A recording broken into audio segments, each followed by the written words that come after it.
Well, the election's over, and it's been quite the day, as the days will be as we adjust and see what comes next.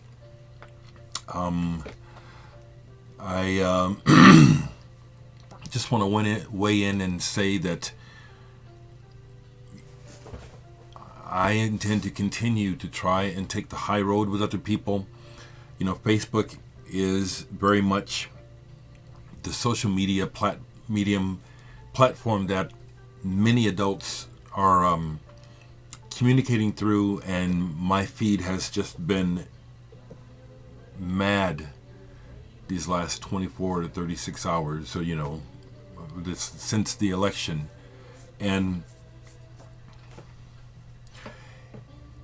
it is disheartening how so many of us so quickly knee-jerk to anger, blame placing, and really simplistic, jingoistic thoughts that really don't help anyone. And I've just been seeing it flying on all sides of from everyone.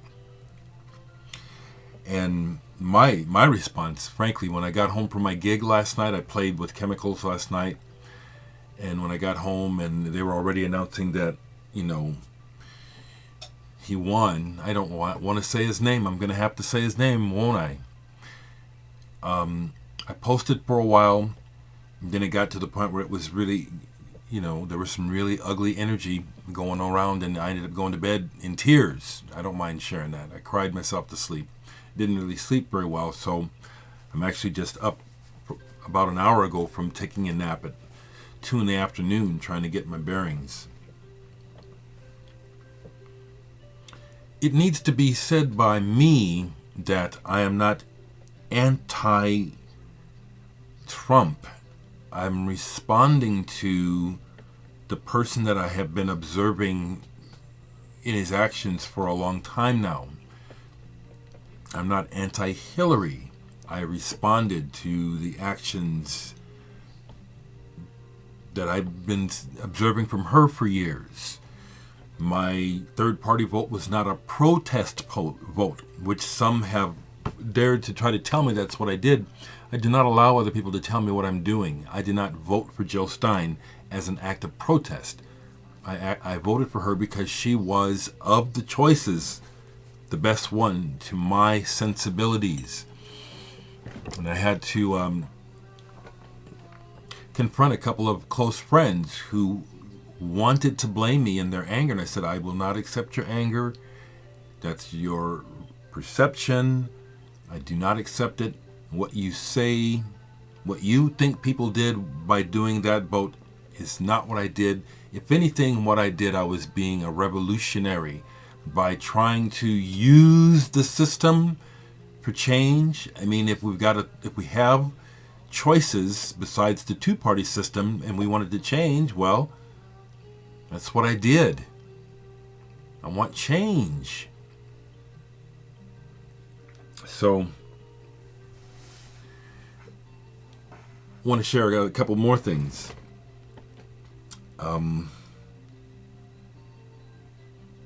I think it's hard for some of my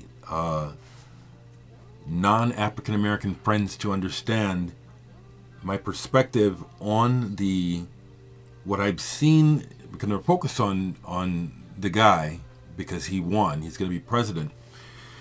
It's hard for many of them to understand because they can't experience it from this perspective, being a black American. I went to a private all-boys high school here in Nebraska where the elites send their boys, as well as a couple of other ones. So what I'm saying is I went to high school with people like the guy that's going to be president. I know the varieties of that mindset, lifestyle, and class level with intimacy. And I know that I, as a black person, don't count at all. Anything they do, if there's any benefit that comes to people of my color, it's trickle down. It's not by design. We don't count. The next president has really made that clear to me, just the way he verbalizes everything he says. The other thing that has blown my mind has been how thoroughly self-centered all of his actions are, and yet all these people are completely buying the illusion that somehow this self-centered guy is going to do something for them.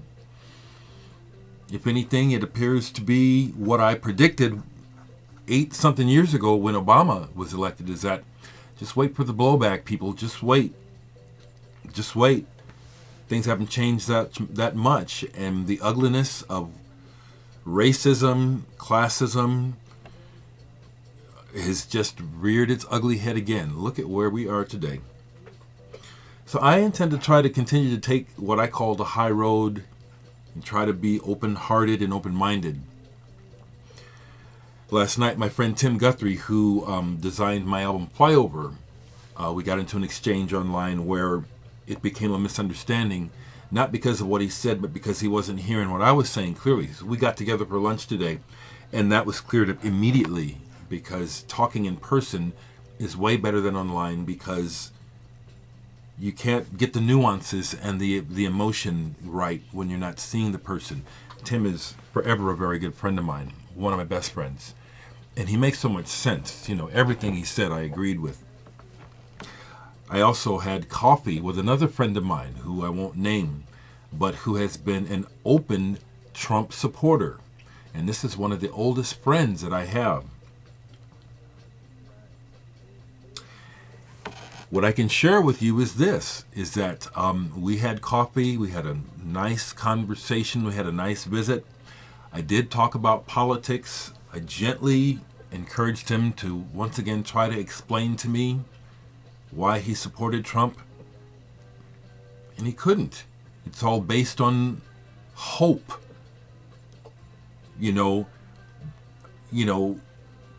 Trump actually fooled many of my friends into thinking that he's anti-establishment. Are you kidding me? As Tim Guthrie pointed out, and I already knew, the guy was born with a silver spoon in his mouth. He doesn't represent the common man. Angry white people, just like the Democratic Party has shit upon blacks and used us for their own agenda and have not come through with very little that they promised, this is what I predict will happen with the new president. He's just using the disgruntled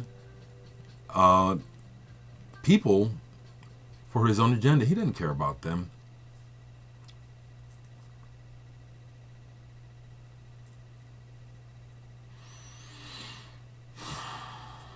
These are chilling times.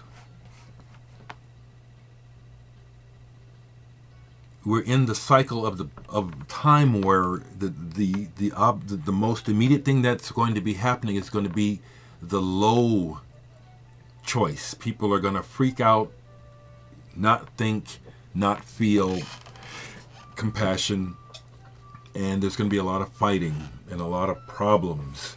But I'm telling you, we need to try not to do that. We have the capability to go higher, to reach deeper inside of ourselves and find something that allows us to have more compassion and patience and empathy for our fellow human beings.